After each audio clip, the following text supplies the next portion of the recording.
Hi வணக்கம் friends. இது உங்கள் ஜேவி. ஸோ இன்னைக்கு பார்க்கக்கூடிய டாபிக் பார்த்தீங்கன்னா, எம்எக்ஸ் எக்ஸல்ல ஒரு டேட்லேருந்து அந்த டேட்டோட end of month day, last day month அது வந்து எப்படி கண்டுபிடிக்கிறதுன்றத பார்க்கலாம். ஸோ அதுக்கு வந்து நம்ம எக்ஸல்லே ஒரு ஈஸியான ஒரு ஃபார்முலா இருக்குது. அது இஓ மந்த், அதாவது எண்ட் ஆஃப் மந்த் இதுதான் ஃபார்முலா. ஸோ அது எப்படி யூஸ் பண்ணுறதுன்னு பார்க்கலாம். So EO month, so short date, so எந்த டேட்லேருந்து நமக்கு ஸோ வந்து நீங்கள் வெறும் அடுத்து வந்து எந்த மந்த்துன்றது, அதாவது இப்போ செலக்ட் பண்ணுற மந்த்துடைய எண்ட் டேட் வேணும்னா உங்களுக்கு வந்து 0 கொடுக்கணும். ஸோ 0 கொடுத்தீங்கன்னா பார்த்தீங்கன்னா, இப்போ ஜனவரி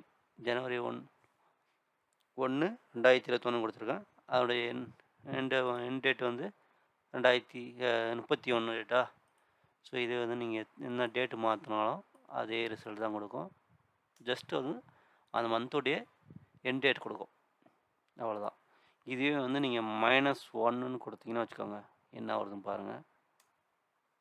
ஸோ -1னா ஜனவரி 2021 முன்னாடி மாதம், அதாவது ஒரு மாதம் முன்னாடி போயிட்டு அதனுடைய எண்ட் ஆஃப் டேட், அதாவது 31 டிசம்பர். இதே 2 கொடுத்தீங்கன்னா நவம்பர் 30,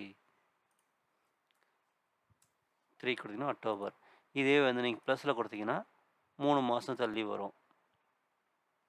ஸோ மைனஸ் போட்டால் 3 மாதம் முன்னாடி போவோம், ப்ளஸ் போட்டால் 3 மாதம்.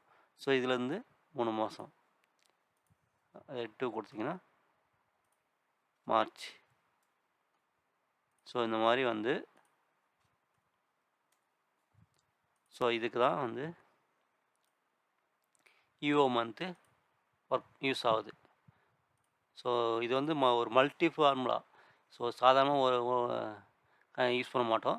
மல்டி ஃபார்முலாவில் நிறையா அது யூஸ் பண்ணுவோம். நிறையா வந்து ஃபினான்ஷியல் சேல்ஸ் டேட்டாவில் வந்து எந்த ஃபினான்ஷியல் டேட்டாவிலையும் நம்ம வந்து கண்டிப்பாக இது யூஸ் பண்ணுவோம்.